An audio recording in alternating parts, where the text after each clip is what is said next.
Oh my gosh, we got cut off. I'm so sorry. Please stay with me. Please comment and come back. I don't know what's happened there. It said connection gone. We have just renewed our internet contract, so that's not good. But I'm going to get a Wi-Fi extender, so hopefully that will be better. It says it's live. Oh my goodness. Please, please keep commenting. I've come back. Gosh, what an odd morning, because I've got lovely things to tell you. Kirsty, Lib, Gary, Alan, everybody, please come back and comment. I don't know what happened there. That was the strangest thing. Anyway, so book news. The book is being made and I have been writing a plan so that it is promoted and launched with the full glory that it deserves. So what that means is that please sign up for the email newsletter, because it's going to be a metaphorical advent calendar. So every day through November and December potentially, you will have a message of hope and joy and news.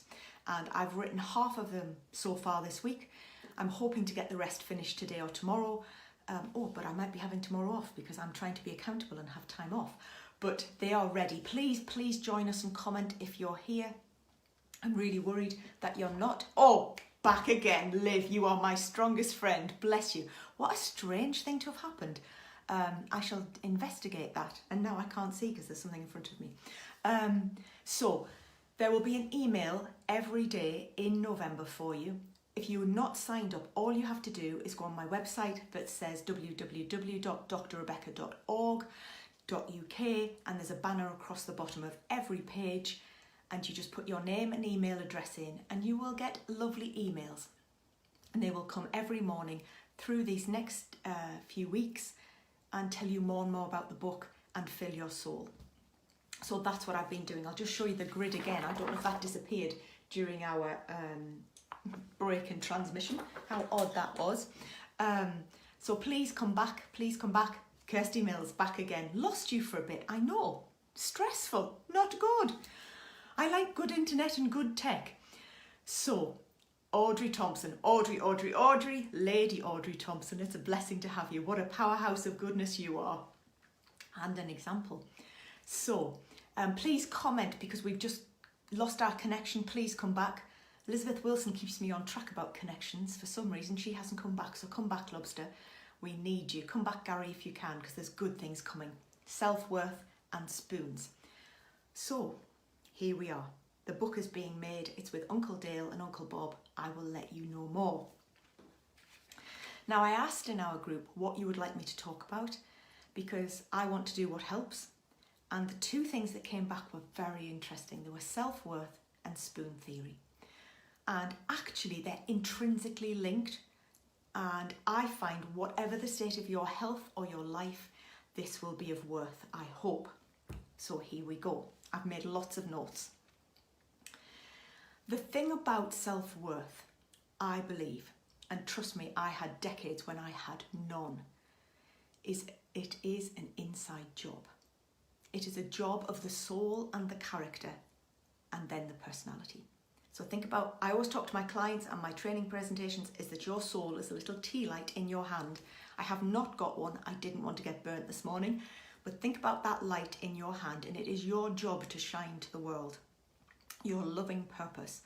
And then sometimes storms will come and you will need to protect that light, and sometimes need to just lift up some barriers and some boundaries to keep it shining. That might mean more sleep, more care, moving away from difficult people or situations. But think about always protecting that tea light.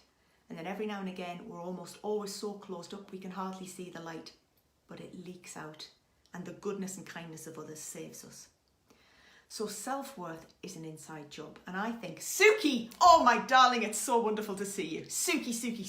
Suki has a powerful life of sharing goodness, and she has a wonderful series called the I'm Possible Conversation, so go and look her up. I had a conversation with her a year ago. Can we do it again, my friend? I loved being with you so much. Got a new book coming, so you might like that. So today's Suki is about self-worth and spoon theory, which I think are intrinsically linked. If you're liking or hearting, please put a comment so I can shout out with joy. Dorothy Byrne. Dame Dorothy is in the building, people. It's lovely to have you. So, the issue of self-worth and light. Think about light. Now, I had 2 decades where my light was very dim because I could hardly function. And I've had decades of very poorly parents too. And I've had enormous experiences dealing with degenerative. Pauline, oh my darling, lovely to hear you and see you. Pauline has a beautiful book, Stanley the Seagull. Look her up, because the proceeds go to the hospice where my wonderful friend Norman is a volunteer and his wonderful daughter works. So please look them up.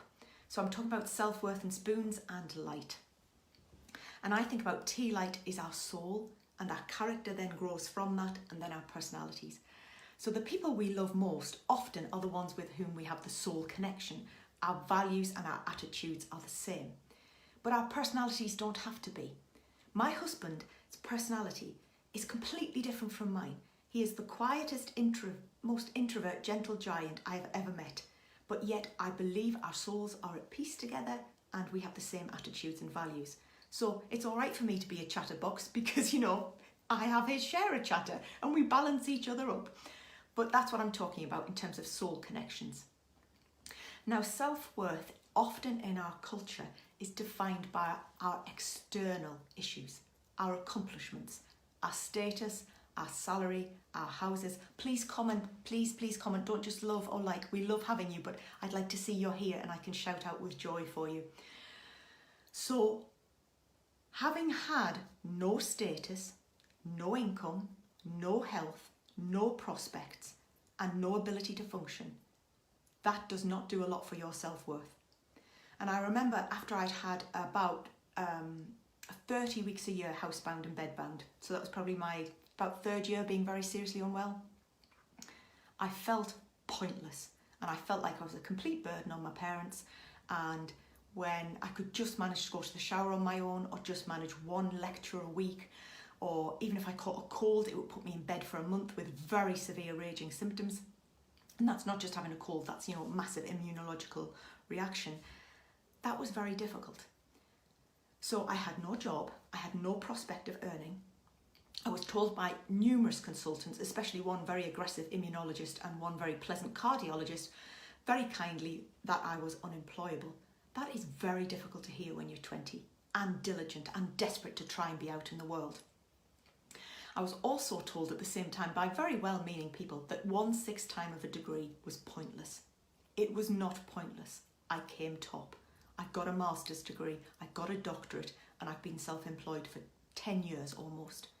So the people who decry your tiny efforts know nothing. They might be well-meaning, but remember, there's great treasure in 1/6 time of effort. So what does that got to do with your self-worth? Well, you've probably got an abundance of talents and abilities that I didn't have and probably haven't got now.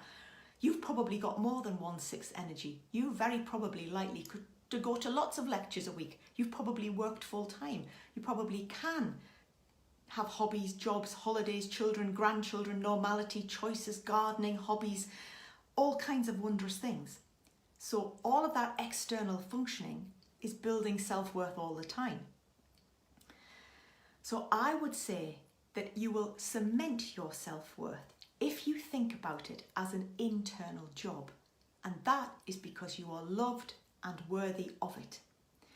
And yes, Dorothy, if you don't believe in yourself, nobody else ever will. That's the whole point. And it's a balance of humility and arrogance and hope. And we never want to be too full of ourselves, but we want that inkling of hope.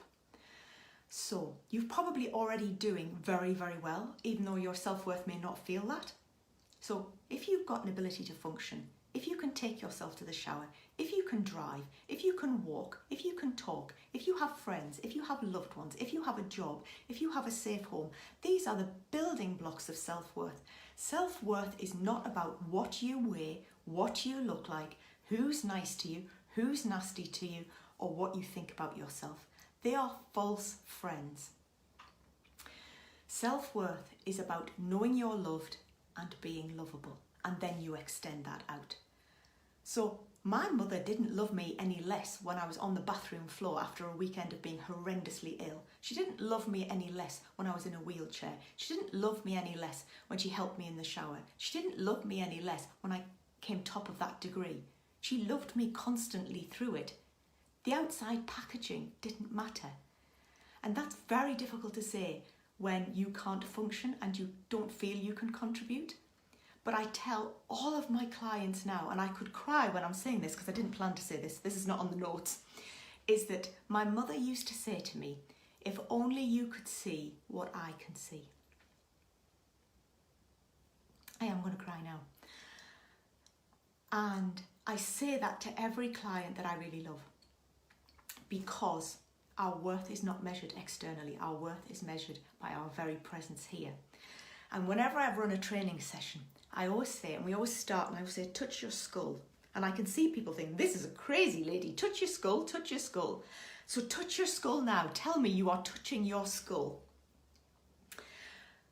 And feel the bones in your skull. Don't touch your face. Don't spread infection. If you've got a bald head, all the better. So feel the bones in your skull. Because there is no other person on this planet with your skull, with your mind, with your soul, with your character.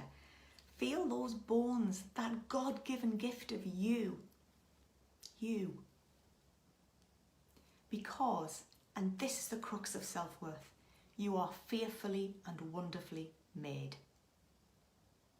Fearfully and wonderfully made. Read Psalm 139. I defy you not to be inspired. Fearfully and wonderfully made. Now, my mum gave me that on, Sarah Taylor, my darling, my great supporter. Mrs. Taylor is in the room. My mum gave me a card when I was most sick about those who may fall, those who are weak may yet run and rise like the strength of eagles. And that was in Isaiah. And she gave me the you are fearfully and wonderfully made. And she gave me a bookmark from Julian of Norwich, Mother Julian of Norwich, and it said, all shall be well. And when you're that sick, you can't believe all shall be well. When you're bereaved, you can't believe that all shall be well. When somebody is degenerating in front of you, you can't believe that all shall be well. But at some level in the deep core of your soul, in that tea light in your hand, all is well. Because you're here, you have purpose and worth and value. Now, what's interesting is that in almost every funeral service I took, and I took nearly 1,000 funeral services, I saw people light up when I described their valour, their love and their care. And it was wonderful to see. It was a great privilege to share people's goodness and to celebrate it. Lots of people who'd had illustrious careers, who had done very, very well. I had lots of people who had earned a ton of money. They lived in mansions. And I had a lot of people who had earned a pittance, but they had lived with such glory, such valour, such grace, such wit, that their self-worth was as mighty as the mansions. And what's interesting there is I didn't dwell on the career success very often, because if you're clever and you're well and you work hard, you should do well. It's a given. Well done, I'm pleased for you. But if you've had enormous adversity and you have not become self-piteous, you have offered, you have not become embittered, you have offered more from the difficulty, by heavens, that is the foundation for self-worth. So self-worth, an inside job that you need to work at continually. So think about it as a lighthouse of your soul. So you have your tea light that is filling your lighthouse. And I always think about lighthouses are bashed by the seas of everyday life. They are completely weathered, they are always in trouble, but they're always protecting people. And lighthouses need a lot of maintenance, and that's often done underground. You never see any of that. And sometimes you have enormous scaffolding around them. And that's what self-worth is. You build a little bit of maintenance into your every hour and you build strong self-worth. So I used to build self-worth because I had been to the shower on my own. Absolute joy. And I still love going to the shower. It still makes my life good. And I have said to many clients, if you can go to the bathroom on your own, never ever take that for granted. Clean your own teeth. But every time I did a tiny thing that was of worth, I noted it. And every time I was useful or used all of that illness to good effect for somebody else, that built self-worth. And it was never ever about external things, because I can't win in that competitive world. I can't do marathons. I can't climb mountains anymore. I can't be back in a brass band or a choir or be a big leading light in a church anymore. I can't do those normal things. I still can't. But yet I can do something with my 1/6, and all you good people are with me. So the whole point is, what can you do with that which you have to let your light shine? That is self-worth. Now that doesn't negate the fact that people behave disappointingly, they behave nastily, bad things happen, illness lands, injustice lands, sheer nasty, horrible days happen in our lives. But if we've done all that prep work of maintaining that inner light and that lighthouse, we are in the best position to cope with the storms. And when the big storms do come, we've done all the prep work and we can start the prep work today. Write 100 blessings down. I tell every client to do this. If you think you haven't got 100, find 100. So self-worth is an internal job. It's about inner light. It's about knowing that you're fearfully and wonderfully made. It's about maintaining that light and that lighthouse on an hourly basis. That isn't to be confused with self-care or external purchases or salary or status or houses or any of those things. They don't last. What lasts is how well we live, how well we love, and how much we give. And I did say once in a funeral about living well means loving well. And somebody didn't hear that, and they came up to me afterwards and they said, "Love, I'm going to do exactly what you said to do." And I thought, oh, this is interesting. And she said, "I'm going to spend, spend, spend. I'm going to have what I want. I just don't care anymore." And I was horrified because I had not said that. I had never mentioned money or consumption or spending once. She had taken loving well, meaning to do more spending. Lise, my darling, it's lovely to be with you. It was lovely to see you this morning. Lise and Lady Norma are with us. Please comment if you're watching. It's lovely to have you. We've got 5 more minutes. There's some good stuff still coming. Lise, self-worth is the light of the soul. You are fearfully and wonderfully made. Life is difficult and bumpy, but if you think about your soul as a lighthouse that you protect and constantly maintain through quietness, through prayer, through giving, through helping, through looking after your physical, mental and emotional and spiritual self, you are building those foundations. So self-worth is an internal job. When you have external praise and validation, that's a good bit of self-maintenance. That's a good bit of help. That's a good bit of scaffolding around your lighthouse soul, but you cannot depend on external things to make that light shine. When I get a nice review from a book, when I get a kind reference from a coaching client, when somebody is kind to me, when somebody lets me out at a junction, all those tiny silent quietnesses of the day, they all help my lighthouse. They do me a great deal of good. When I have disappointing behaviour, which does come quite a lot, and I've had big chunks of very disappointing behaviour, is I look for 2 questions in it. What is this here to teach me? And what can I learn from it? And once I've done that, I try not to repeat those mistakes. So it's always a balance of responsibility and forgiveness. So self-worth. So we are on page 3 of my page 5 notes. So if you've just joined us, there's still some good stuff to come.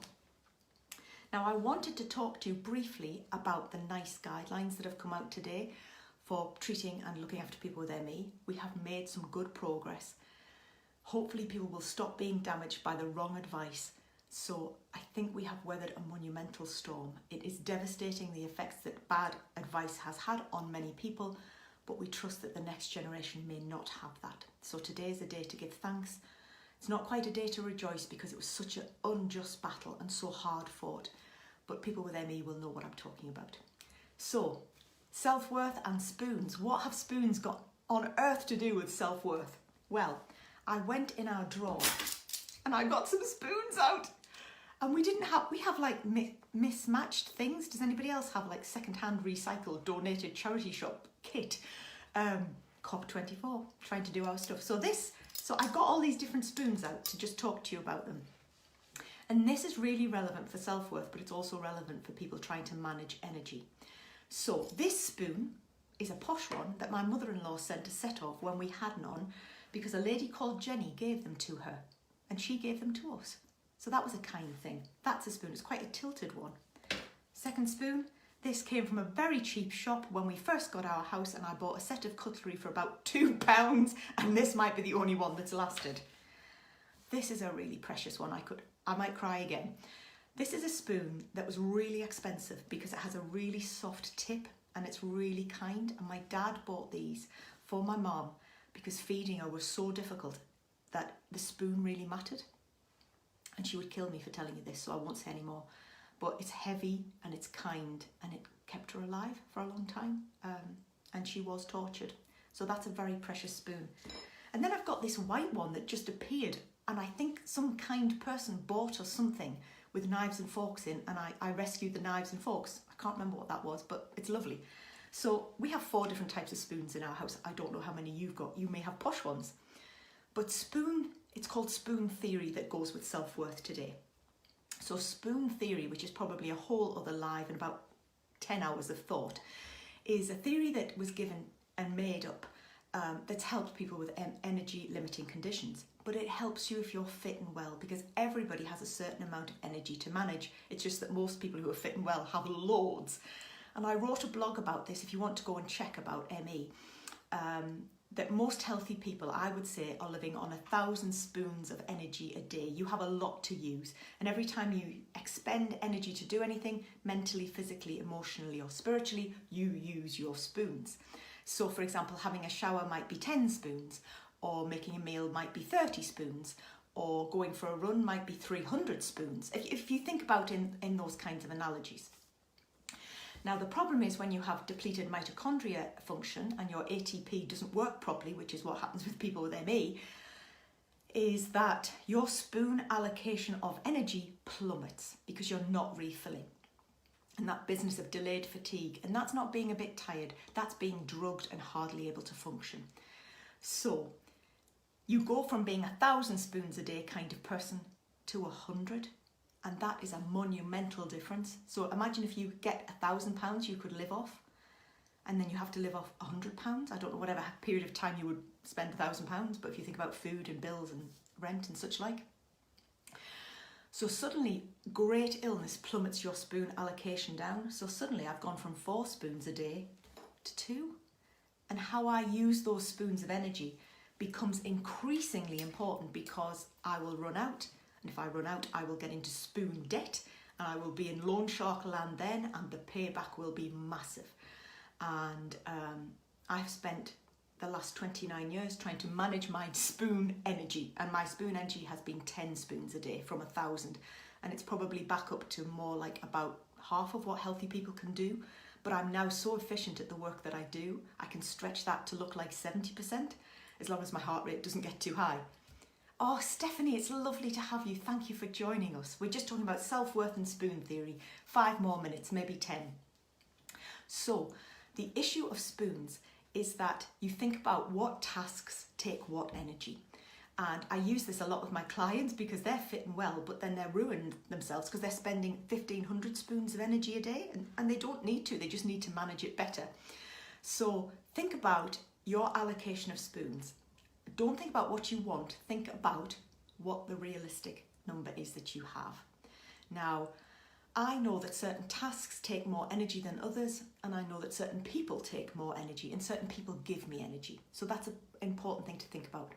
The other thing to think about is that really difficult situations will eat your spoons and your energy like crazy.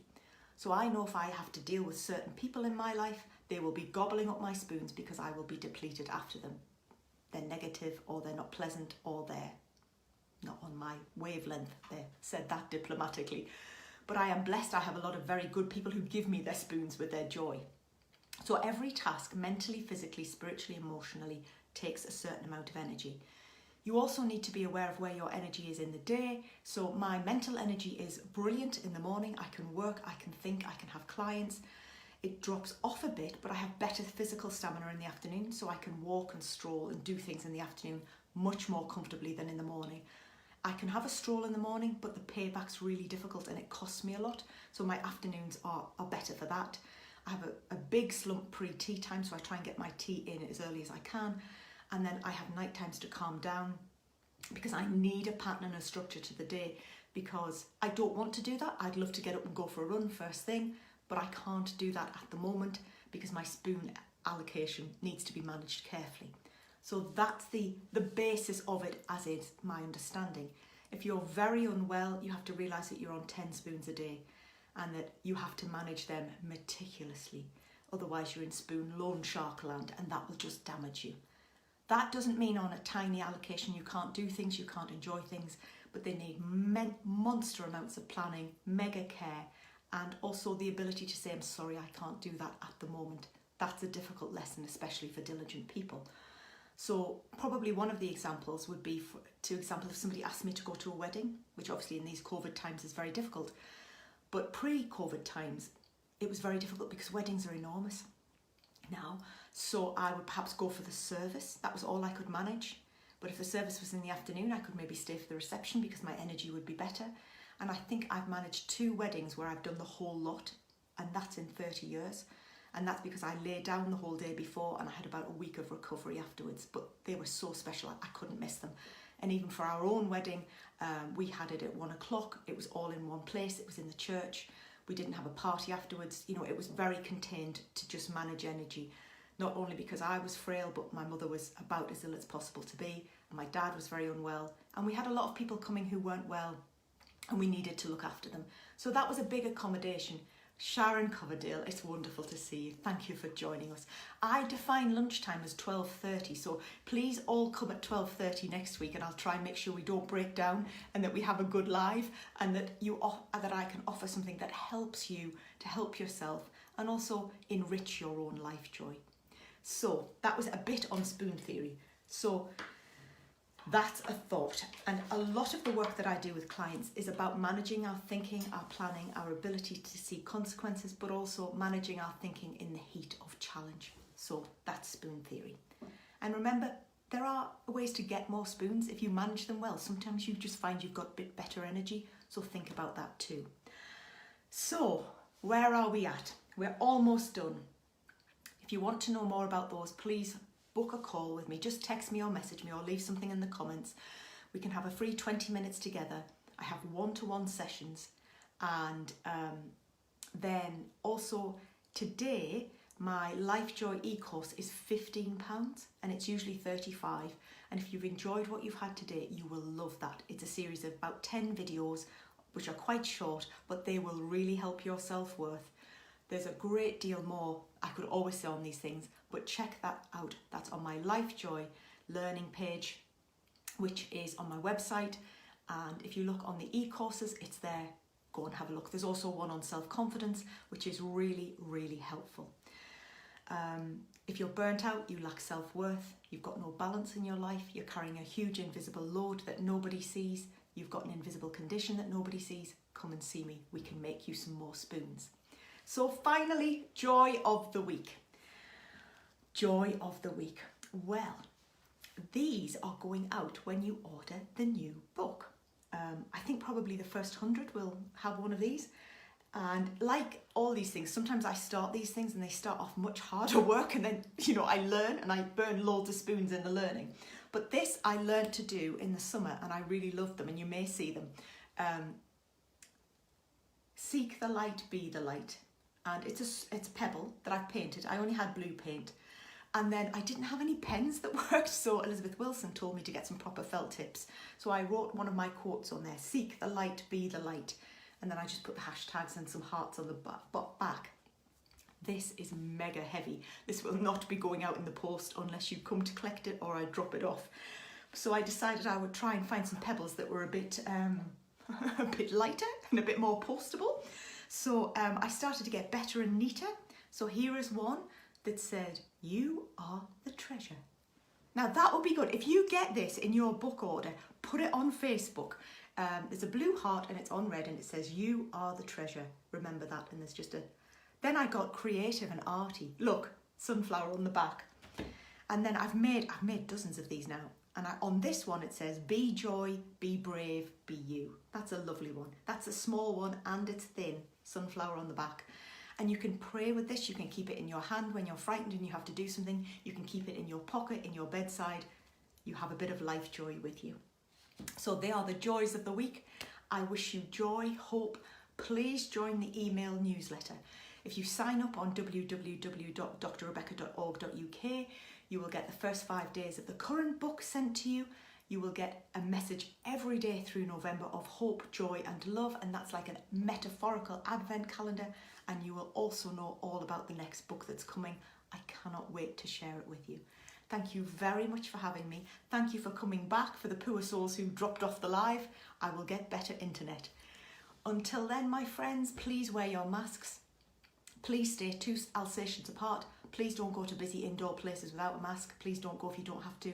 Please take care of each other and let your light shine. Remember, self-worth is an internal job. Take care. God bless. Be safe.